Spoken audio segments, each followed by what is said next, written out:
Ustadz, bagaimanakah hukumnya mengamalkan hadis doif? Dan itu kita dapatkan banyak ada di kitab Ihya Ulumuddin yang dikarang oleh Imam Al-Ghazali. Terima kasih atas jawabannya. Hukum mengamalkan hadis doif ini sebenarnya yang harus dipahami ya, bahwasanya hadis doif itu bukan berarti bukan hadisnya Nabi.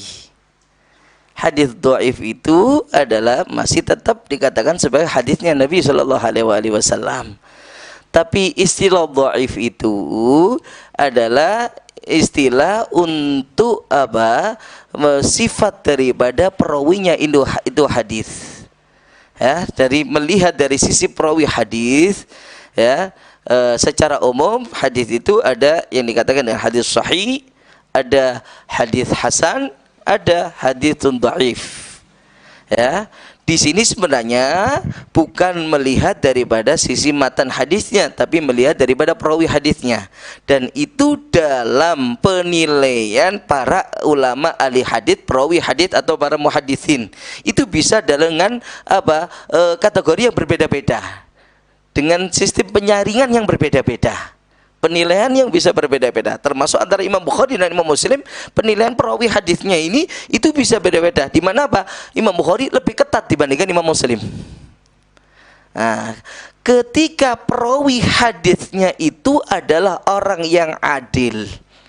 Adil di sini adalah dia orang yang taat dan tidak pernah dikenal dia pernah berbohong walaupun sekali. Itu adil. Jadi dia selalu adalah orang yang jujur dan dia tamamud dhabt. Tamamud dhabt itu dalam kepandaiannya dia, dalam kecerdasan akalnya dia untuk menghafal daripada itu hadis, tidak pernah ada kesalahan dalam penghafalan hadis. Ya, nampak dia hafalannya sangat kuat. Bukan orang yang juga sering lupa. Nah, ini kalau sudah tamamud dhabt, ya, maka bagaimana hadis yang diriwayatkan darinya itu adalah hadisnya hadis sahih, dan itu terus dari perawi terus ke atasnya yang merawikan, perawi terus sampai kepada sahabat dan sampai mengambil daripada Nabi. Itu semuanya adalah, kalau sifatnya seperti itu, nggak ada yang perawinya yang dikatakan majruh, ada cacat, nggak ada sama sekali, maka riwayat hadisnya adalah hadis sahih. Ada lagi yang perawinya itu adalah adil, ya, nggak pernah dikenal dia adalah pembohong, cuma dalam kekuatan hafalannya tidak sebagaimana golongan yang pertama, jadinya hadisnya di bawahnya namanya hadis hasan. Ya, ada lagi yang dari perawinya mungkin ada yang tidak dikenal, majhul, atau hadisnya itu diriwayatkan secara mursal, langsung ada yang dilangkai tanpa disebutkan, padahal dia tidak mendapati kok tidak disebutkan tapi langsung ke atasnya. Itu. Atau juga ada yang sifat perawinya adalah majruh.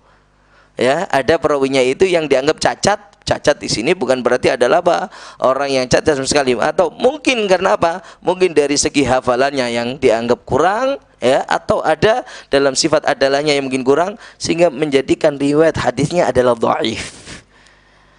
Nah, di sini bukan berarti itu adalah bukan hadis Nabi.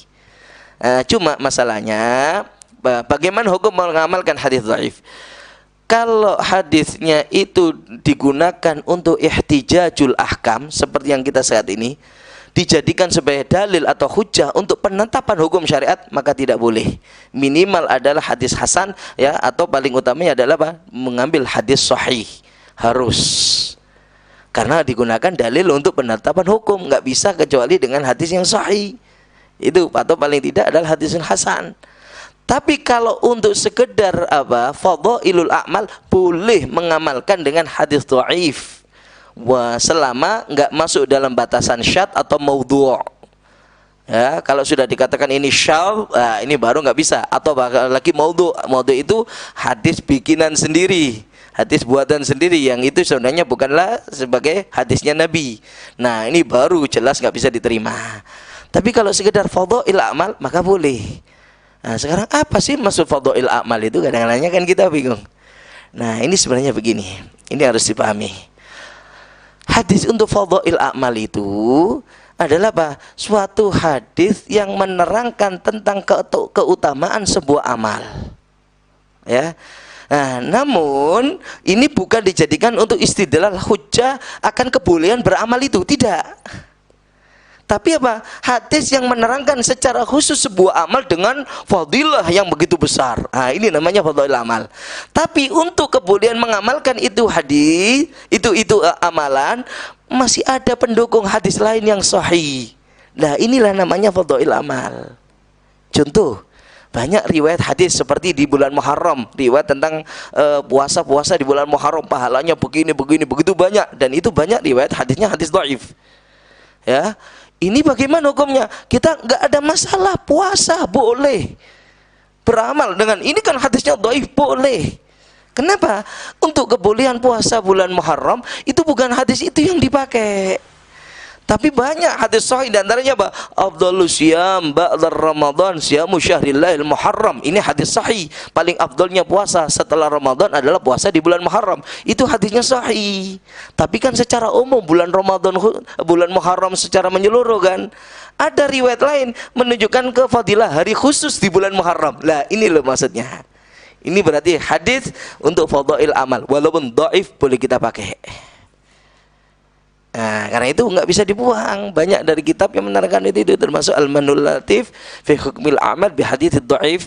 Itu ya kitab khusus yang menerangkan kebolehan kita beramal dengan hadis dhaif. Nah, Apa karena alasan itu sebagian kelompok ini kurang cocok dengan terkadang mereka aja tidak memahami sih dengan masalah ini.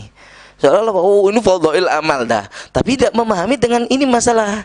Kalau apa? Fadhail amal itu bukan berarti itulah menjadi satu-satunya dalil, enggak.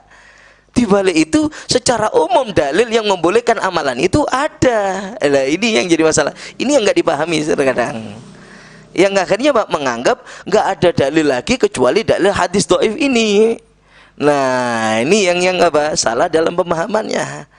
Itu ya, dalam salah pemahamannya ini. Artinya sebenarnya pengamal hadis dhaif itu pun kalau kita menyatakan ini hadis Nabi menyatakan amalan ini begini, itu kita menyampaikan semacam itu boleh. Itu maksudnya termasuk bagian dari al-amal bi haditsin dhaif.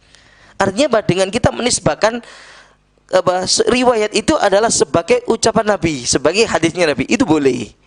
Itu maksudnya. Makanya selama bukan hadis syadz ataukah maudhu'. Kalau syadz atau maudhu bukan berarti dalam amalnya, artinya ngerjakan itu. Kalau masih ada hadis lain yang menyatakan sahih, boleh untuk kita tetap beramal. Tapi dengan menyatakan secara khusus beramal puasa ini fadilahnya begini, padahal riwayat hadis itu maudhu, lah ini kita nggak boleh. Ini yang kita dianggap man kadzaba alayya muta'ammidan. Orang yang berdusta mengatasnamakan aku, kata Nabi. Yaitu pada artinya apa? Itu bukan hadisku, kau bilang itu adalah hadisku. Ibarat begitu, berdosa mengatasnamakan Nabi, falyatabawa maq'adahu minan nar. Dia sudah mempersiapkan tempatnya di dalam neraka Allah Subhanahu wa taala. Nah, ini yang kadang-kadang nggak dipahaminya di sini. Ya, sebenarnya untuk beramalnya nggak ada masalah sebenarnya. Masih banyak pendukung ya hadis lain tokoh riwayat dari Al-Qur'an yang secara umum membolehkan itu amal, begitu. Nah.